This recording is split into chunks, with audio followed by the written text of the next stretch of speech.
प्यारे व्यूअर्स, अस्सलाम वालेकुम। आज की वीडियो में हम आपके साथ पुरानी से पुरानी कब्ज़ दूर करने के लिए एक होम रेमेडी शेयर करेंगे।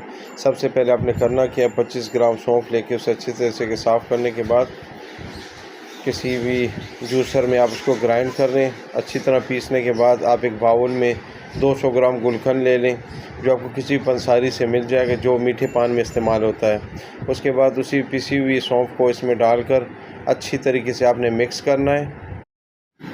अच्छी तरीके से आपने मिक्स करने के बाद इसको किसी भी शीशे के जार में सेव कर लें और रोज़ाना रात को आपने नीम गर्म दूध के साथ इसका आधा चम्मच लेना है। आपने इसे बाकायदगी से इस्तेमाल करें, इंशाल्लाह पहली से खुराक से आपको अफाका महसूस हो जाएगा और आपकी पुरानी से पुरानी कब्ज़ इंशाल्लाह पहली खुराक से आपको उसमें बेहतरी महसूस हो जाएगी। इसको आप सेव करके 1 महीने तक रख सकते हैं। तरीके इस्तेमाल फिर रात को सोने से पहले नीम गर्म दूध के साथ